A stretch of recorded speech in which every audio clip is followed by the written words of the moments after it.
So ever since I uploaded this video, which was laying out the reasons for South Korea's 0.7 birth rate, a whole lot of drama has happened since then, both on here and on TikTok. So let me explain to you guys about everything that happened and explain to you exactly what the 4B movement is. So what had happened was I was scrolling on TikTok a few weeks ago and I just kept getting the same type of videos on my For You page. Videos made mostly by American women saying that all Korean women are following this thing called the 4B movement. Let me play a few of these videos. The 4B movement is a movement in South Korea right now where the misogyny and sexism is so bad that South Korean women have decided to opt out of dealing with men entirely. That is not a joke. That is not an exaggeration. They are not dating men. They are not marrying men. They are not having children with men. They're not even sleeping with men anymore. And it's called the 4B movement because the Korean words for those four things all start with the letter B. This kind of first started happening around 2016 when Kim Ji-young, born 1982, a novel came out. And it is a fictional book about a Korean every woman and all of the misogyny and sexism that she's experienced from literally being a child all the way to her being an adult, suffering with postpartum depression after having her child. Now, this book became a runaway bestseller among South Korean women because they were like, she's just like me for real. And that's kind of when it started cooking, right? Now, the movement officially got its name in 2019, and it's just been going ever since. It's so successful, in fact, that now South Korea has one of the lowest birth rates in the world. The number of deaths in South Korea outnumber the number of births in South Korea. And it's hilarious because all the men and the government are like, oh my God, what do we do? They don't want to like talk to us. They don't want to date us. What do we do? Like everything's in shambles. We don't know what to do. When South Korean women have been very clear from day one, they're like, hey, either you get your act together or we are literally eliminating all of this. Like, we are shutting it down. So that's the 4B movement and why I'm so obsessed with it and why I think we should have the 4B movement everywhere. I think it's so fucking funny that Korean women are so done with Korean men that they're literally just deciding to die out. Y'all heard of the 4B movement? I'm a big fan. Korean women literally just gave up on their men. They're like, they're fucking assholes. They're not gonna change. So we're all gonna go extinct. Which they literally are, by the way. Korea has like the lowest birth rates in the world. It's like really bad. But I just think that's so fucking funny. That's also very Korean. Like, Korean as an ethnicity is about to go away and Korean women are literally just like I was trying to figure out where the sudden influx of 4B was coming from. So I typed in 4B Undong into Naver, which is Korea's biggest search engine. And there was no recent articles or anything in the news recently written about this. And so I typed it into English, into Google, and then I saw some few articles from Elle or The Cut. And the TikToks that were being made were referencing these sorts of articles. So I had seen these videos. And also my friend Annie, she had made a video on TikTok saying that most women in Korea do not know what the 4B movement is. So I decided to make one as well and clear everything up. This is the video that I made. So most of the 4B movement videos that I've seen on TikTok are made from foreigners and I think Korean Americans or just Asian people living in the West, but not actually people living in Korea. So like I said, I live in Seoul. The Western media likes to really pick up on these sensationalist, provocative topics and then makes it into an article and then everyone on TikTok follows suit and makes videos about it. I am 29, going to turn 30 this year, and literally all the conversations that I have with my friends around my age is about, oh my God, we're looking to get married, we need to find good partners and we need to do this before it gets too late or we're just like aged out of their marriage market, you know? There are services in Korea like marriage matchmaking services where people go and you pay a broker and you submit all this information about yourself, your income, your assets, your family background, if you have any debt, like which university you went to, you submit all that information and then they will try to match you up with people who they think that you're on par with. So people go to these marriage services and they're heavily used. There are literally so many in the country because everyone is using them. The 4B movement in Korea is a very, very small fraction of the whole Korean population in general. It's just the Western media likes to highlight that part and make it seem like it's the biggest issue in Korea, which it really is not. I can promise you that. Don't believe all those sensational articles written online all the time. Most people in Korea still like the other sex. We want to date, we want to find love, we want to get married. Those are like the big majority. And it's only the small group of extreme radical misandrists and extreme radical misogynists. They just seem like the loudest because the most attention goes to them. And since then, that video has racked up 1.2 million views on TikTok. And there were loads of people who are stitching it, making responses to it, and also people getting upset that I used the phrase extreme radical misandrists. But I'll speak about this in a bit. So this term 4B originated in Korea circa 2017 to 18 from feminist Twitter groups. And I'm getting this information from a Korean website called femiwiki.com, which is similar to Wikipedia, I'm guessing. And this website was made in 2016 by Korean women. So I'm getting it directly from the source. And on this website, they define 4B as radical feminism's motto for non-marriage, non-birth, non-love, and non-sex. So in the literal sense, it's a concise expression of celibacy, but the radical feminist groups use it as a feminist slogan with the intent of dismantling the patriarchy rather than the meaning of celibacy due to personal preferences and choices. But truthfully, I had never heard of this term 4B before, and neither had any of my friends or family. There are plenty of people currently doing 비혼 and 비출산, which means no marriage and no kids. And in my previous video, I listed out the reasons as to why this is happening. People are much more individualistic these days. They prefer being free and living life on their own terms. Getting married and having kids is expensive as hell and too much of a burden. But 4B is much more than that. It's rejecting dating and having sex as well, which is quite extreme. So when I saw those videos of these American women saying that all Korean women are giving up on their men and shunning them away, and this is what's going on in Korea, I just felt the need to point out that no, these women doing 4B are not the majority of the Korean population. And yes, there is a growing number of people choosing not to get married and have kids, but despising and hating men is not the main factor for this, as those TikToks were making it out to be. And the reason why I brought up the marriage matchmaking service in my TikTok video was just to prove the point that many people in Korea are still actively wanting and trying to find a partner to settle down with. I found it hilarious how some people were suggesting I was being paid by some of these companies. Please show me where in my bank account where that money is. Please, I would like to see. There are estimated to be around 3,000 of these services in the country with a total market size of 50 billion to 70 billion Korean won, which is around $35 to $50 million.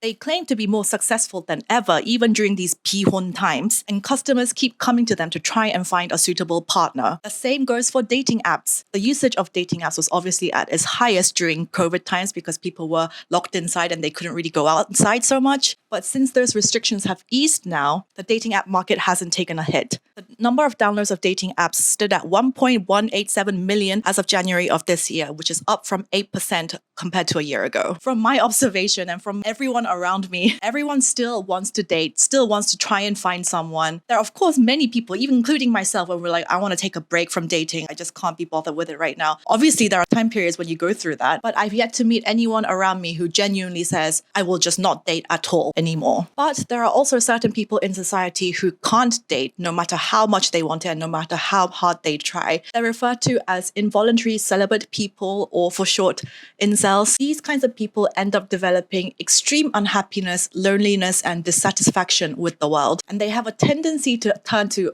online communities where they can find other people in similar situations for support. And this can be for both men and women. The problem with these online communities is that they can turn toxic extremely fast. Hurt, lonely, angry people gathering together usually yields some unsavory results. And this leads to communities such as the male-centered misogynistic ILBE and the creation of Megalia in 2015 that was full of misandristic posts, which was mirroring the actions of ILBE users. And yes, I do mean to say misandry, because TikTok people got very triggered that I said that word and said that it wasn't real. What do you mean it's not real? In the dictionary definition, misandry means hatred or prejudice against men, and misogyny means hatred or prejudice against women. And on Megalia and ILBE, both sexes were posting some extreme things about the opposite sex. These were considered so toxic and so extreme that it was considered social suicide for anyone to admit freely that they were an active member on one of these communities. I'm going to list out some of the examples of the things that they did. I'm not sure if I can even put this on YouTube without getting demonetized. If I can't, I'll just put it in the link down below.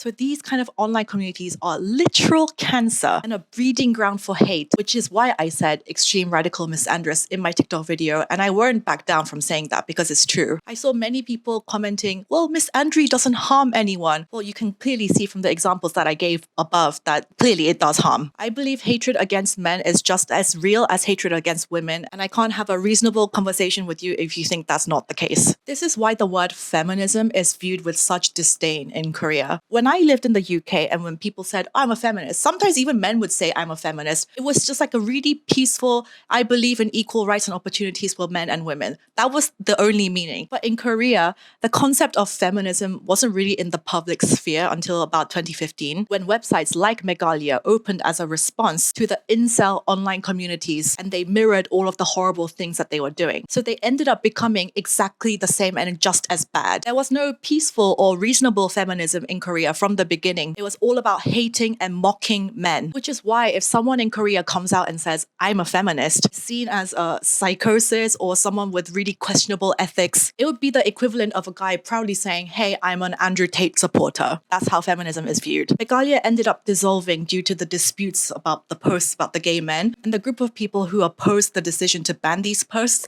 they left and formed another website called WOMAD, which is just as bad, if not worse, than Megalia. WOMAD is still up and running, but it's not active at all. There were not many active users when I went to visit it, but some of the posts I was already seeing, it was like, I want to murder a Hannam bastard, which Hannam is a very derogatory term for Korean men. So he's like, I want to kill Korean men. So I just left immediately. And the other feminists that were left from Megalia, they either went to Twitter or another website called 여성시대. So that's why unless you're within those feminist groups, most Korean women have not heard of this term 4B. I asked everyone around me if they had heard it when it was blowing up on TikTok and they were all like, what's that? And if I try to explain to you guys why Korean men seem to be so anti-feminist, because from a Westerner's perspective, it looks bizarre. I understand. Of course, there might be some pushback in feminism in other countries too, but it's quite rare to see 20-something-year-old men holding rallies protesting against feminism, like how they do in Korea, right? And everyone brings up the fact Korea has the worst gender pay gap among the OECD nations, so why are they protesting? So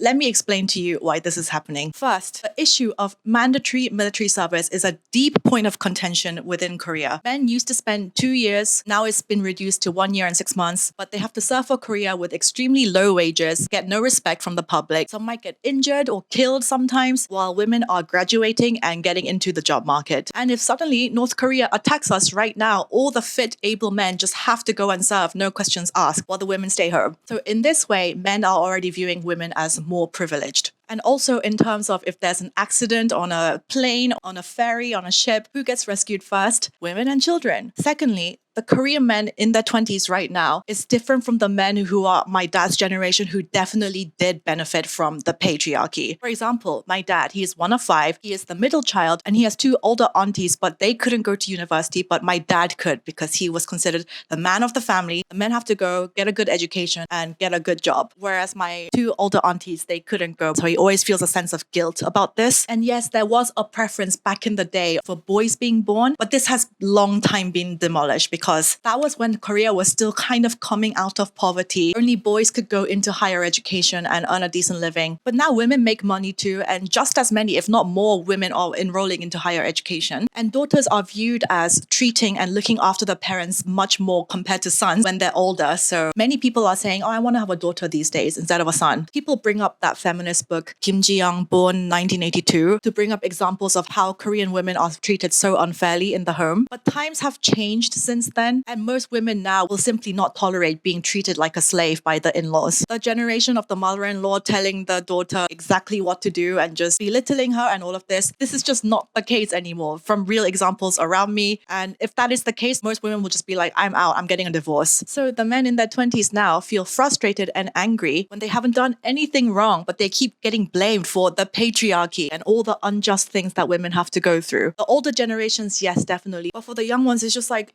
what did we do? We haven't done anything. For them, they see it as an even playing field. And some even view, because they have to go to do military service for 2 years, they view themselves in the disadvantaged position. And lastly, like I mentioned before, when feminism entered Korea, it was never peaceful or reasonable. From the beginning, it was just the hate-filled, misandrous kind of feminism. Innocent 20-something-year-old men suddenly being told, you're all rapists and killers and abusers. And understandably, they got very angry and frustrated at this. Being generalized and lumped in with the criminals with the mental issues who commit the crimes when they haven't done anything wrong, this is unfair. Since the Me Too movement as well, men are just kind of staying away from women in general, even talking to them with the fear of getting seen as inappropriate and getting reported on. sometimes falsely accused as well, which is another problem. So there was a Korean American TikToker, I think her name is Hajin, who reacted to my video and she wanted me to address something. So I'll do that now. First, she said in her video, I will link it down below if you want to watch it. She said she's a victim of sexual abuse within her family, which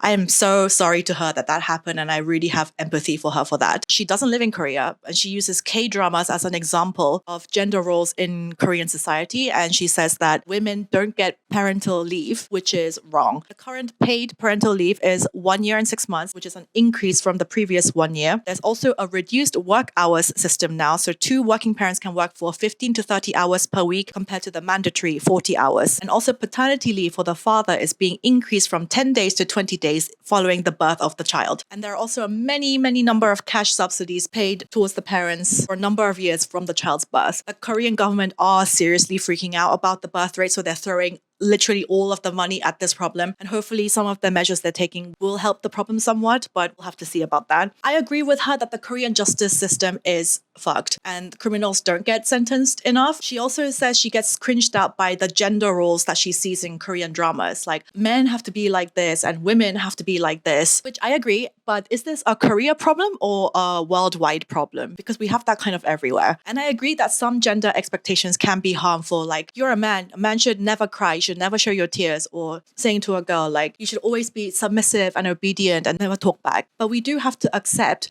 that some gender roles and expectations are going to be there forever. For example, I can't imagine a world where finance bros are going into work wearing pretty sundresses. That's just not going to happen. They're going to wear a shirt and trousers, and I don't see that changing anytime soon. We can't get rid of all gender norms because then we'll be walking around in a genderless utopia where everyone is one and the same and we wear the exact same things and nobody is any different from each other. Just fantasy and not going to happen. And personally, for me, I want to be the one wearing a wedding dress on my wedding day, not my husband. She points out that Korea has a hierarchical society and that leads to the abuse of power over women. And yes, I agree this happens. But also, is this a thing that's unique to Korea? Because this also happens everywhere. Jeffrey Epstein and Harvey Weinstein comes to mind. She said this abuse of power is ingrained in every fabric of Korean society, which is a very bold claim to make. And I would need to see statistics to back up this claim because that's saying that every single CEO or every man in position in power is abusing women, which if you're going to make that claim, you need to bring out the statistics. For me, when I watch the news and I see examples of abusers, rapists, and murderers, I don't automatically assume that all other Korean men are going to do the exact same thing. Are most criminals men?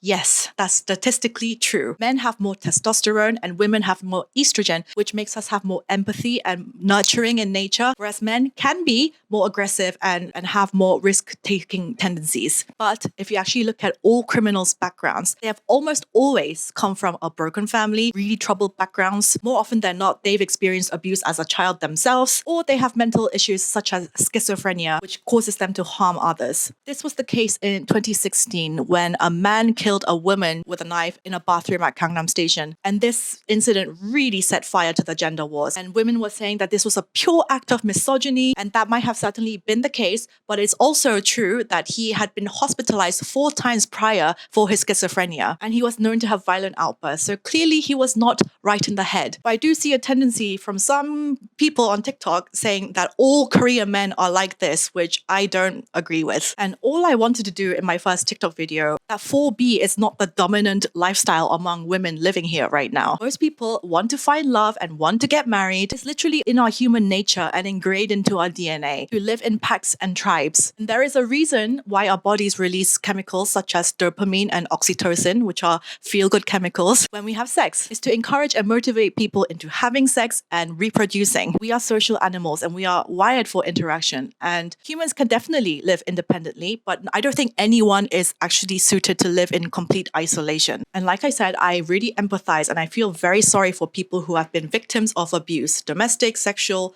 all of it. I really respect people living their lives how they want to, but also I don't understand those people hating on women for choosing not to live like that. You should see the comments that I've been getting under my TikTok for saying, I want to find a man, I want to have a relationship and all of this. I'm going to read you some of the best comments. Maybe if you assume all men are safe, you'll end up raped and dead, but you do you, babe. Don't come crying when it happens to you. Hope you get picked soon. Lumping misogyny with Miss Andri tells me everything I need to know, little Miss Pick Me. Actual male-centered bitch. You look like you need attention from Korea's misogynistic, weird and lonely men. You can have them, auntie. Nobody wants them, Ovi. And the huge irony is that this person has Jimin from BTS as their profile picture.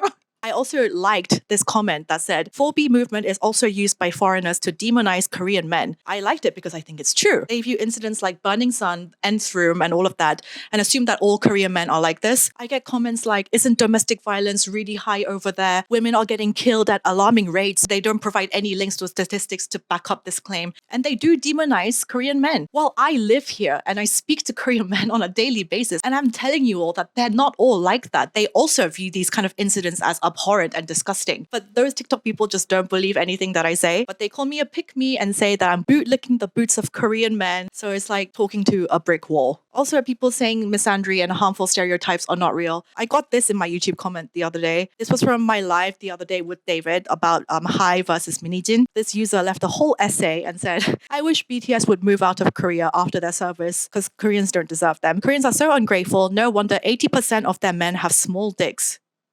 I'll let that comment speak for itself. I was lucky, and I do feel privileged for this. I was very lucky to grow up with a best father that I could have ever asked for. Most gentle, caring, sacrificed so much for me and my brother. And he showed me the best example of what it is to be a responsible, kind man. And also, I've seen nothing but examples of happy marriages within my family where the men are really hardworking providers and they're very supportive. And so that's the kind of stuff that I grew up seeing. And so I don't hate men for just existing. I do realize not everyone had that experience growing up, and it's like I said, I very much sympathize. But yeah, I just don't believe that all men are inherently evil. I don't agree with that. Even though some TikTok comments told me that I shouldn't trust my dad and my brother because they are also potential rapists.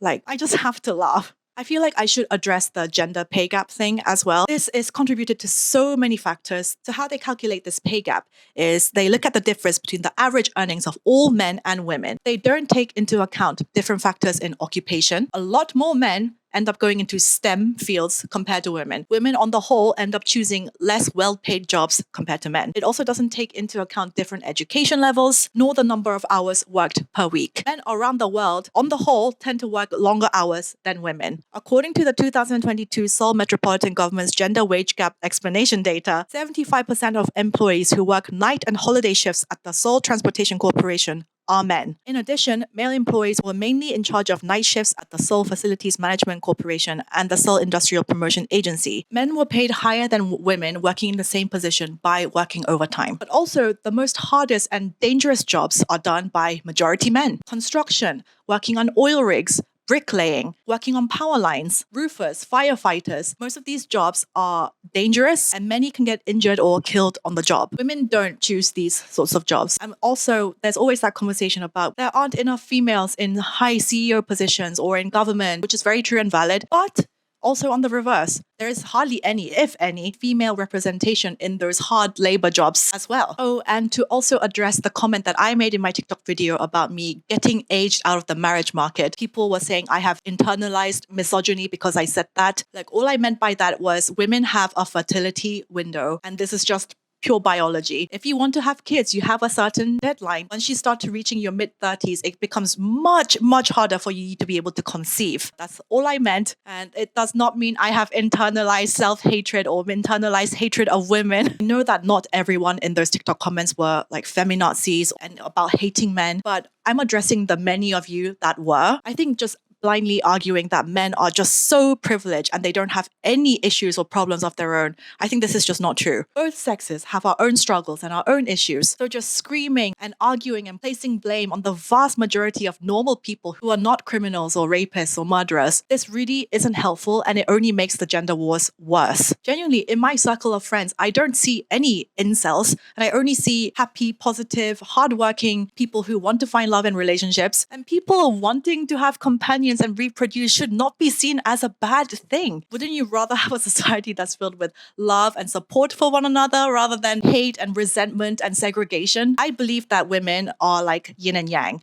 We are definitely not the same. We are different from one another, but living in harmony with one another and trying to make it work, I think is one of the most beautiful things. And I think we should be trying to preserve this instead of actively trying to destroy it. I'm going to leave links down below about the world crime rate, about Korea's crime rate, as well as some articles I thought was interesting about Korea's low birth rate. So go check those out if you want to. In conclusion, I love women and support women. Like, obviously, because I'm a woman myself, but I also love and support men. There are definitely so many places in the world where women are seriously being oppressed. Female genital mutilation, no access to education, honor killings, restricted rights. So Korea is obviously far from perfect, but I genuinely feel blessed to be living in a country like this rather than one of those places. And to be perfectly honest with you, I feel 1000% much safer here walking around at night compared to when I was living in London. And for that, I feel super grateful. This was a really long video, so I'm going to wrap it up here. But my next one is going to be my apartment tour. As you can see, I have moved. I'm really liking the fact that I'm not in a loft apartment anymore. So please stay tuned for that video. And I know this video is going to be very controversial and I'm going to get a lot of different opinions, but this is genuinely what I believe, what I think. So I would welcome all kind of discussion. So yeah, thank you for watching and I'll see you in the next one. Bye.